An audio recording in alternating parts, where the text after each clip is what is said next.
Información oportuna al instante mientras realiza sus actividades al mediodía.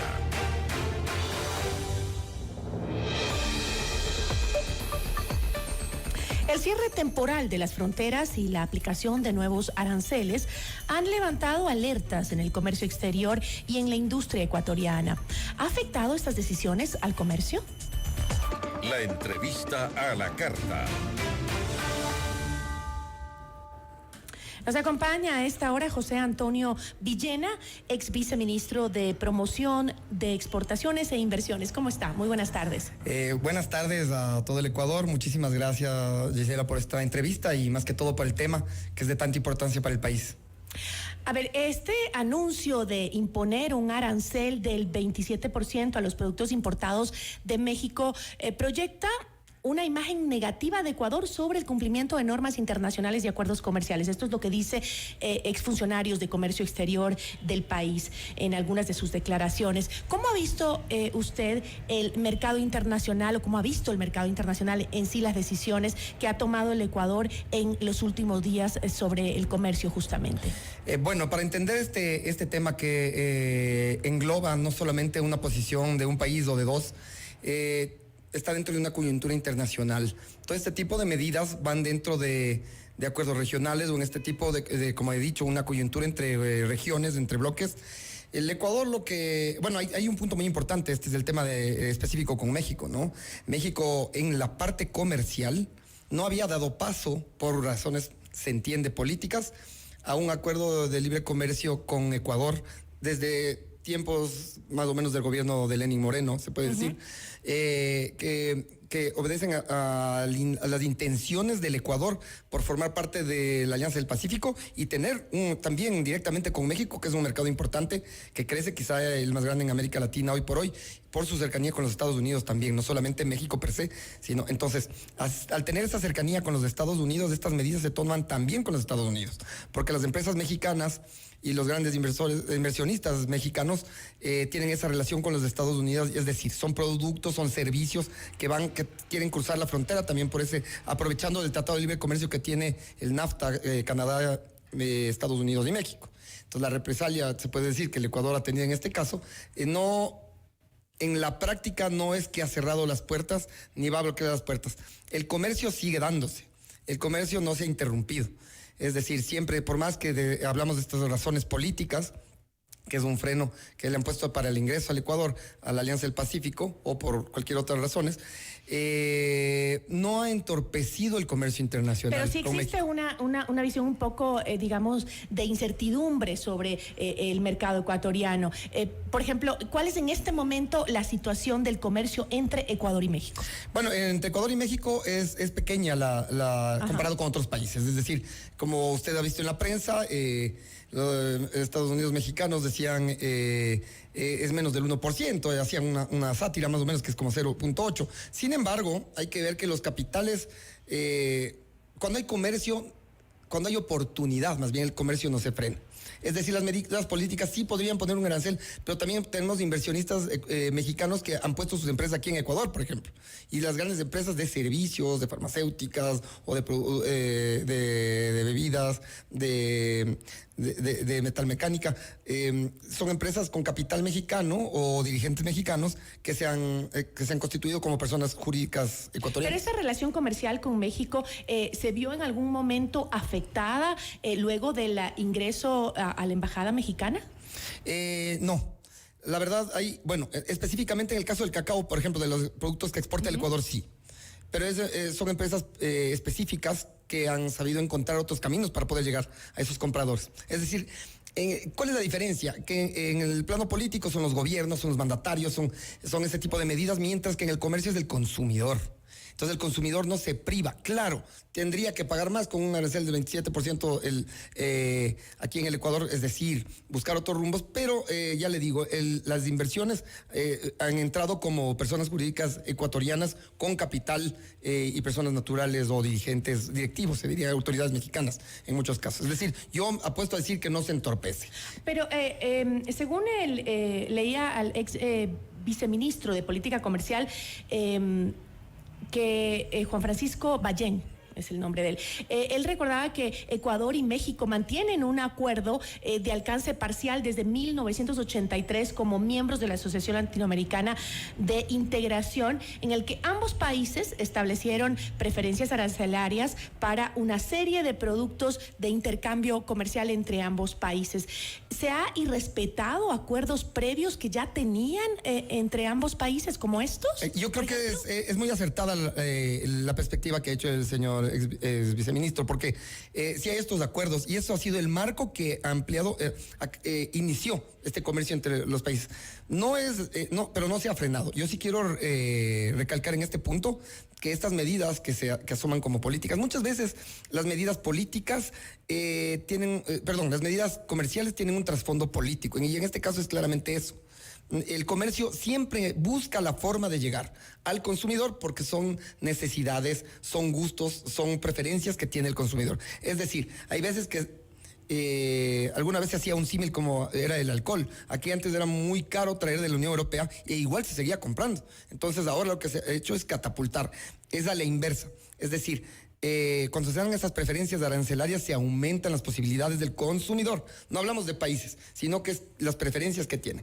Entonces sí podría ser un freno, pero es que obedece más una respuesta netamente política que no ha frenado el comercio, y no creo, me atrevo a decir que no va a frenar. Por el contrario, lo que sí se podría frenar es esas expectativas que tiene el productor ecuatoriano, ya sean de productos commodities o de servicios, esos estudiantes que van allá abriendo fronteras, eso es importantísimo, los servicios tecnológicos. Es algo que siempre vemos del comercio como que sea productos de los commodities, el banano, el camarón, el cacao, el café de especialidad, pero también hay servicios. Y los jóvenes, la población grande ecuatoriana tiene muchas expectativas en ir a los Estados Unidos y también a México, que se ha convertido, por ejemplo, Ciudad de México, en un acopio de cerebros de gente joven que trabaja simplemente con su ordenador, con sistemas, con softwares creados con startups. Y eso sí, por ejemplo, es importante que se enfoque. Eso sí puede estar frenado. ¿Por qué? Porque las visas de comercio, las visas de estudios sí se frenan. Ahí sí vamos a un plano político, y también porque los tratados de libre comercio, hay que tener muy claro, ¿qué hacen? Facilitan o hacen libre el tránsito de servicios, o sea, es decir, de productos que pueden ser bienes o commodities en este caso, como ha dicho, los servicios, los capitales, y en este caso las personas también. ¿Y cómo queda la imagen de Ecuador en el mercado internacional, por ejemplo, luego de estos impases, digamos? Bueno, yo creo que si usted ve, el otro día escuchaba que, por ejemplo, desde el caso Venezuela, por poner que es el más grande de América Latina, la democracia, en los canales de los Estados Unidos o de Europa se ve muy poco. Dicho esto en las fuentes de canales internacionales y de fuentes internacionales. Es decir, se ve mucho más el tema de Ucrania, el tema de Israel. La imagen sí es un tema de América Latina, pero que América Latina está acostumbrada a este tipo, tristemente lo digo, este tipo de impases y este tipo de declaraciones, pero una vez más, por eso el comercio también está acostumbrado a poder superar las fronteras. Las expectativas sí podrían tener un freno en decir, si voy este año 2025 tenía mi capital y voy a poner... Por ejemplo, ya en el tema regional, por ejemplo, el Ministerio de Relaciones Exteriores del Perú se había pronunciado referente al cierre de las fronteras durante los días que vamos a tener por seguridad de las elecciones. Advirtió que habrían afectaciones al comercio y al turismo. ¿Esa decisión podría cerrarse o no? Porque, por ejemplo, también en la frontera norte, entiendo que Colombia también cierra sus fronteras cuando tiene elecciones. Sí, claro. Incluso, fíjense, en los países Schengen, el Reino de España, por poner un ejemplo, ha cerrado en momentos de elecciones. Incluso es decir, no es una medida que obedece simplemente a este impasse ni a la inseguridad que tristemente atraviesa nuestro país. Son medidas que son preventivas, que son comunes, porque siempre es un factor que el riesgo de cualquier, se puede decir, no quiero usar la palabra tan fuerte, pero sí un atentado o nosotros pasamos aquí muy cerca en la ciudad de Quito el tema de un candidato presidencial. Es decir, sí se aumenta el riesgo. Se aumenta el riesgo y es una prevención, pero es utilizado en muchas partes del mundo. No es solamente una consecuencia de este impasse. Pero considera que se podría considerar, por otro lado, que estas decisiones buscan fortalecer las relaciones con Estados Unidos, todo lo que se ha tomado en los últimos días de los que hemos hablado ahora. Esta es una opinión netamente personal. Yo creo que sí. Yo creo que sí, porque vamos a ver. Yo había empezado esta entrevista que gentilmente me dan, en que se empiezan a dar bloques regionales y por eso su inteligente perspectiva de hablar de la región. Porque sí hay polos, sí hay posiciones muy poco intermedias, más bien radicales entre un sector y el otro. Claramente obedecería a una posición, pero no netamente de favorecer al presidente. Principal aliado Exactamente. comercial. Está adelantando, sea lo que yo iba a decir. No es netamente de favorecer a un candidato, no. Es nuestro primer aliado en exportaciones en general. Las no petroleras van a China también, ojo. Pero las expectativas del productor, de quien brinda servicios, de quien vende productos, del sector agroindustrial, sigue siendo, por más que tenemos varios tratados de libre comercio y que ha hecho muy bien el Ecuador en ampliar este abanico y estas posibilidades, sigue siendo, desde el punto de vista del ecuatoriano que produce y que quiere exportar, el primero de los objetivos llegar al mercado de los Estados Unidos de América. Por eso también sería interesante tener la ley IDEA que se propulsó algún momento, ¿no? Y eso yo creo que es más del objetivo principal. Y un poco también que es la línea, ¿no? Porque el comercio alrededor del mundo se está como volviendo a centrar en bloques geopolíticos. Exactamente. Lo tiene muy claro y creo que el ciudadano ecuatoriano es interesante que cuando se deja de hablar de política, porque uno entra ya en comercio y habló también de la economía popular y solidaria, no de las grandes empresas. Cuando hablamos de comercio exterior, quizá la gente se imagina el común del ecuatoriano o de los latinoamericanos se imaginan en grandes empresas, grandes nombres, grandes productos. No, es muy interesante. Le voy a dar un dato que grafica un poco.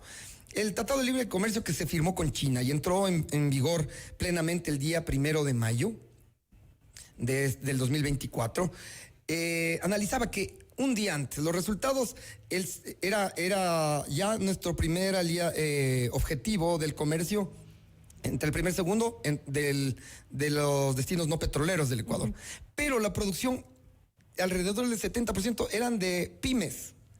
Es decir, no eran marcas enormes, no eran empresas tradicionales, familiares, gigantes, sino el ecuatoriano ha empezado a dar esos pasos y eso es lo fantástico que atraviesa el país hoy. Con todas las expectativas, apagones, violencia, el comercio no para en ningún lado y yo creo que también el ecuatoriano ha abierto los ojos que quizá las horas de trabajo, el capital que invierte con un poquito más de esfuerzo y cumpliendo normas internacionales que, repito, protegen al consumidor, a quien escoge sus productos, enfocándose en eso, gana mucho más. Y amplia, lo que hay que tener muy claro es que las exportaciones de inversiones son la principal fuente de ingreso para el presupuesto del Estado. Con eso me voy a quedar. Le agradezco muchísimo. Muchísimas gracias también. Nos acompañó José Antonio Villena, ex viceministro de Promoción de Exportaciones e Inversiones.